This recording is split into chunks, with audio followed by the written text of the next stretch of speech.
Now that we have our preset loaded in, let's start tweaking the sounds. So if we go over here to our impulse, let's just break down quickly how it's set up. So up here you can see, if I click on this little box, this cell right here, we have, it says kick 606, and basically each of these cells has a sound sample within it. Now when I click on it, up here we have a little play button, so I can use the mouse to trigger the sound. Then over here we have a solo button, and here we have a mute button. Just like up here we have a mute button and a solo button. In this bottom part right here, we have all kinds of different parameters that we can manipulate, and they're all relative to whatever cell that we are in at the current moment. So right now I'm on kick, and I'm going to trigger this with my computer keyboard. So let's take a look at some of these dials and what they do.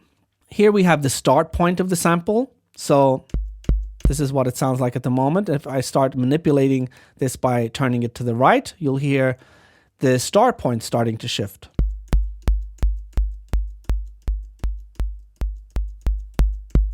That doesn't really do much right now. With this particular sample, here we have a transpose button, so it'll shift the pitch down below, and this goes up in half tones. Stretch stretches the sample out if we turn this dial to the right, and I guess it sort of implodes the sample by turning it to the left. Like I said, this particular sample, some of these parameters won't work that well with. Then we have a saturation knob here. That's pretty cool. Here, if we have a filter, let me just switch it on. This is frequency and resonance. Switch that off. Then we have the decay. That shortens it, lengthens it. Panning. And a volume knob that is specific to this sample. So I can turn it down, turn it up, and that's going to distort. So I think it was around -7-ish. So those are the dials that we have for the individual sounds. Just to show you, if I turn up this transpose,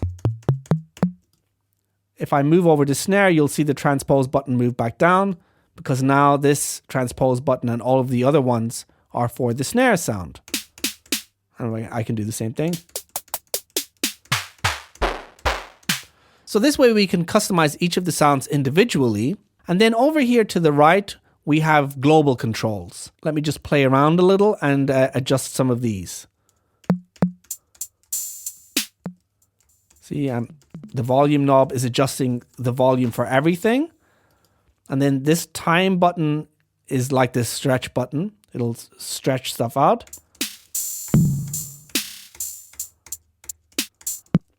Again, this is a global control, and then we have a global transposition control. So I'm just going to play around now and give you an idea of what it might be like to customize my own preset. So let me take the kick again. Let me put that down. I want to stretch it out maybe. Let me drive it. That sounds cool. Okay, I think I like that the way it is. Now I'm going to go to the snare. So I'll sort of play the bass drum and the snare together, because I have a bass sound that I like, and now I have to find a snare sound that matches the bass.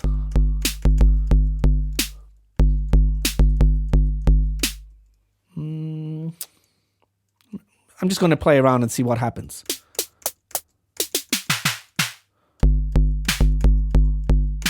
That sounds cool. I like the deeper sound.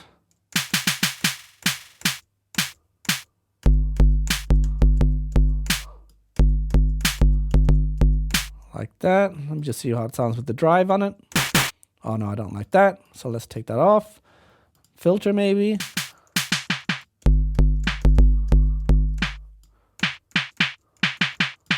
Maybe leave it like that and add some decay.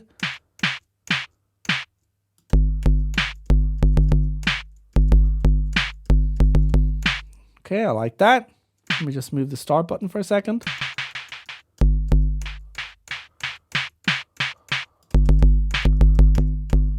Yeah. Hi-hats.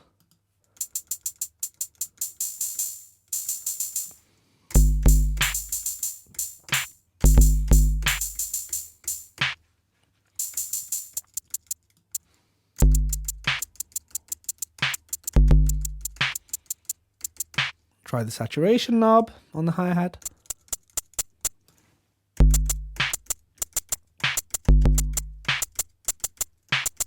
Like that.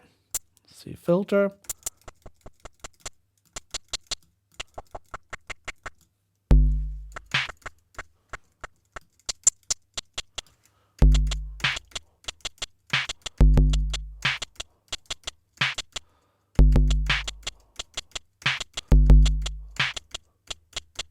Yeah, I like that.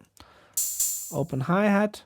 Now, as you can see, what I'm doing is every time I play a new sound, I'm clicking on that particular cell, because say, for instance, I was on the other hi-hat and all of these dials are dialed in. If I just start playing the open hi-hat here and dialing these dials, I'm going to be changing this sound, although I'm triggering the open hi-hat. So I have to click on that cell. And now let's mess around with some of these sounds. Dials.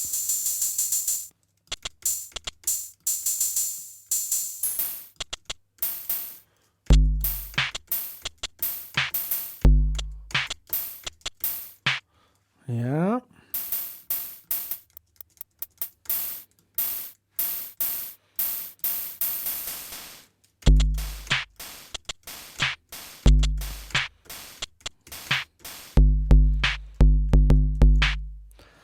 Okay, I like that.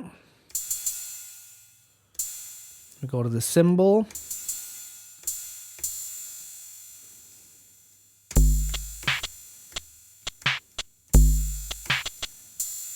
Like that, it's all stretched out.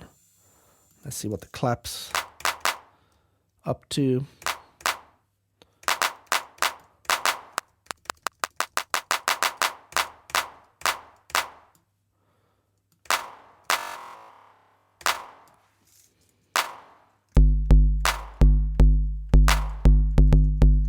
Now that I've created this customized preset, it makes sense to save it for later use.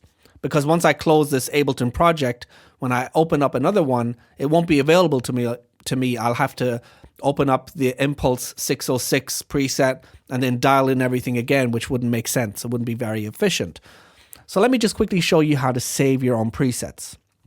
So if we go back to the Impulse instrument, if we go all the way over here to the right, you'll see what I think is supposed to represent a floppy disk. If we click on that, now you'll see it's opened up our user library. It's gone to presets, instruments, which is the same as this. And then it goes down to Impulse.